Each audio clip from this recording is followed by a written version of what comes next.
Strong.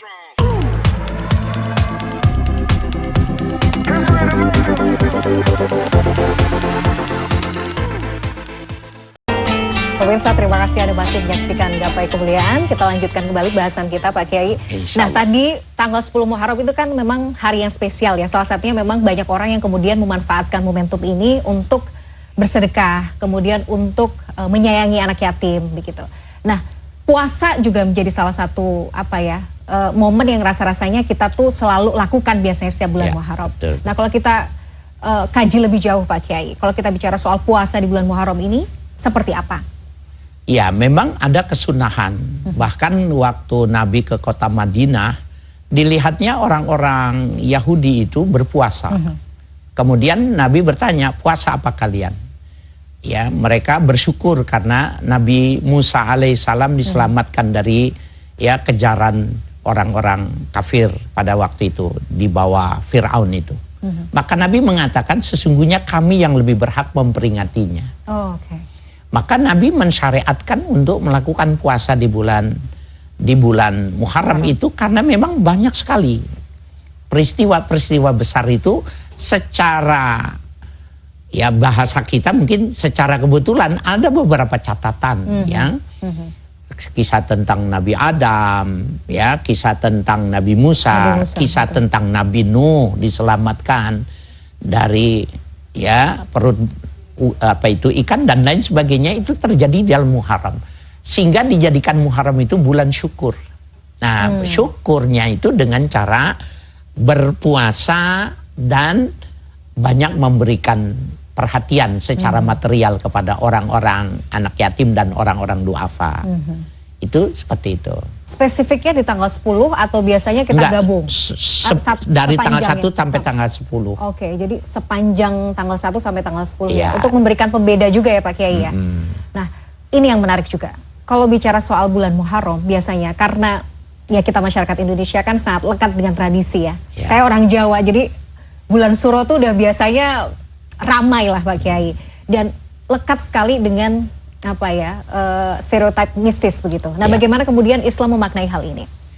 Ya, memang ada kearifan lokal yang kita di dalam berdakwah juga mesti membicarakan ini hati-hati. Betul, betul. Surah itu dalam hitungan masyarakat Jawa itu kenapa berbau mistis itu? Pertama, bulan Surah itu adalah dianggap sebagai lebarannya makhluk gaib. Lebarannya makhluk gaib. Nah, yang kedua di bulan Surah itu, terutama pada malam Surah itu, malam tanggal 1 itu, dipahami oleh orang-orang kejawen itu kembalinya ruh orang yang sudah meninggal. Nah, orang-orang yang sudah meninggal itu ruhnya pulang ke rumah. Sehingga masyarakat mereka menyediakan makanan, minuman yang menjadi kesukaan yang sudah meninggal. Bahkan pakaian yang menjadi tradisi mereka itu disiapkan di situ. Nah, yang ketiga pemahaman mereka itu yang berbau mistis, mereka memahaminya itu sama dengan orang-orang Eropa yang melakukan Halloween. Tanggal 31 Oktober, Eropa itu yang masyarakatnya tradisional dulu sebelum sebelum Masehi, mereka menganggap pada tanggal 31 Oktober itu semua arwah keluarganya itu pulang ke rumah. Agar supaya tidak tercampur oleh arwah-arwah yang jahat, maka mereka menggunakan kostum yang serem. Sehingga arwah itu tidak ikut masuk ke rumahnya. Jadi bagian dari sebuah proteksi menjaga agar supaya terpisah antara ruh keluarganya yang pulang dengan ruh-ruh jahat gitu. Nah, itu Halloween yang ada di Eropa, di Amerika dipahami. Di Indonesia itu sama dengan bulan Surah. Di bulan Surah itu dipahaminya bahwa arwah itu pulang, bahkan arwah-arwah yang mereka tertahan karena pesugihan. Karena dulunya itu kaya pesugihan dan lain sebagainya, itu setahun sekali dia pulang. Maka ini yang jadi mistis. Ini yang menyebabkan orang menjadi ya menganggap ini berbau mistis. Bahkan di sisi lain lagi ada dikatakan bahwa surah itu, satu surah itu tempat bersih-bersih. Ya, mereka membersihkan keris, pusaka, bahkan kereta-kereta kencana itu pun dibersihkannya pada bulan surah. Sepanjang itu pendekatannya budaya. Ya, sepanjang pendekatannya itu adalah pendekatan budaya, maka sebenarnya tidak menyentuh. Tetapi bila pemahaman-pemahamannya itu sampai kepada sebuah keyakinan, sampai tingkat akidah itu, kan nggak boleh. Artinya begini, apakah bisa orang yang sudah meninggal pulang? Padahal di dalam Islam itu, orang yang sudah meninggal itu, ruhnya itu di alam arwah. Seperti halnya ketika janin yang belum 4 bulan itu, belum ditiupkan roh itu, arwahnya itu tetap berada di alam arwah sampai dimasukkan ke janin dalam perut ibu itu tadi. Nah, ini pemahaman kita ya, pemahaman kita orang-orang Islam itu seperti itu, Mbak Mila. Ya. Jadi selama kemudian kita melakukan tradisi-tradisi itu pendekatannya menggunakan pendekatan budaya, ya sah-sah saja. Tapi kalau sudah kemudian bercampur dengan akidah yang akhirnya menghilangkan justru kemurnian akidah, itu yang seharusnya jangan ya Pak Kiai ya. Itu siogianya kita tidak melakukannya. Dan hati-hati karena maksudnya kan itu kadang-kadang bedanya juga sangat tipis ya Pak Kiai ya. Iya betul. Apalagi mungkin kalau kita tinggal di lingkungan yang memang sudah terbiasa secara tradisi. Iya.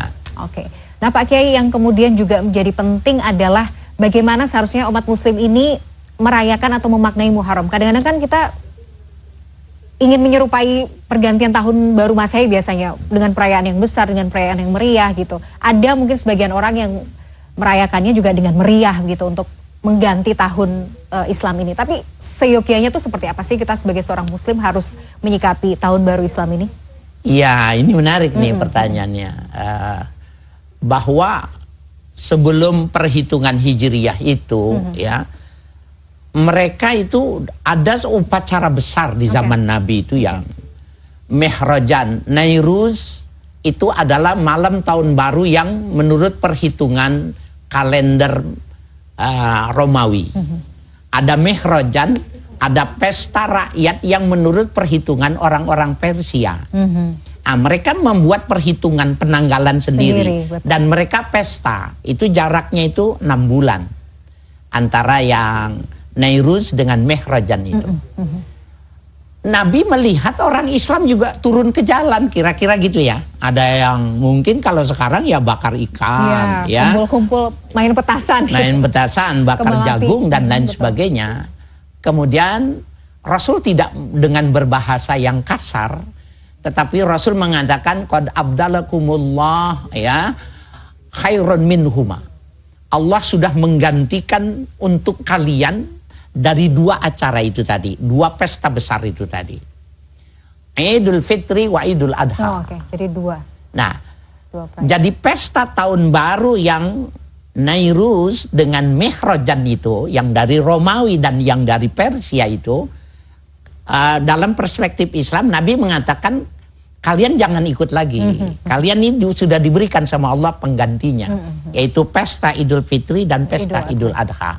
Nah, kita ini ketika kemarin kita Idul Adha, kita memotong kurban, ya, maka pada saat itu itulah penggantinya kita melakukan pesta. Jadi justru kalau kita mau tasabuh, umpamanya mau turun ke jalan gitu, Muharram, malah nggak cocok. Karena dia adalah bulan syukur, maka dia mestinya berpuasa. Kemudian malamnya dia mungkin bertahajud, maka dia minta bahwa itu titik 0 kilometer untuk kehidupan 1 tahun ke depan. Nah, jadi memang dari zaman Nabi itu sudah biasa 2 bangsa itu memperingati malam tahun baru.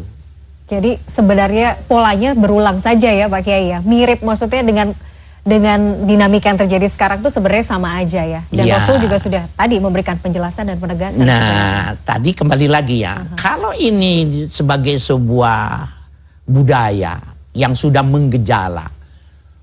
Pak anaknya bilang, adiknya bilang, keluarnya bilang, nih nggak beli jagung nih, nggak beli ayam nih umpamanya. Kumpul-kumpul. Ya, kumpul-kumpul. Kalau dia mau melakukan itu, maka yang mesti ditanam dalam hatinya, Dia jarang bertemu dengan keluarga. Betul. Saya jarang ketemu dengan keluarga saya, maka saya ingin bersyukur. Kalau sampai situ titik dalam pengertian syukur nggak melanggar. Tidak masalah, betul. Tetapi kalau kita larut pada sebuah pemahaman yang global, itu tasyabuh. Ada sebuah penyerupaan kita menyerupai orang lain dan itu dilarang. Ya, apa itu? Man tasyabbaha biqaumin fahuwa minhum. Barang siapa yang menyerupai satu kaum, maka dia dikelompokkan kaum itu. Nah, nauzubillah min zalik ketika kita orang Islam, tapi dalam catatan kita bukan kelompok Islam umpamanya gitu. Nah, ini menjadi penting kita mensikapinya kalau ada kegiatan-kegiatan pada malam tahun baru yang di luar Idul Fitri, Idul Adha, maka kita harus diberi makna, harus diberi bobot. Ngapain nih bakar-bakarnya? Saya jarang ketemu keluarga saya. Mumpung libur misalnya. Mumpung libur dan karena memang liburnya gitu, panjang gitu kan. Itu saja. Tidak masalah. Nggak boleh melebihi dari batas-batas yang tidak ditoleransi. Oke, Masya Allah, ini menarik sekali. Pak Kiai, kita harus jeda dulu. Tapi setelah ini kita akan bahas soal, Pak Kiai, bagaimana kemudian kalau kita melihat ya, umat muslim sebagian di belahan negara yang lain justru memaknai Muharram itu dengan bentuk kesedihan. Nah, ini kan juga kita pernah melihat ya. Nah, nanti kita akan bahas, pemirsa jangan kemana-mana, Gapai Kemuliaan akan kembali setelah jeda yang satu ini.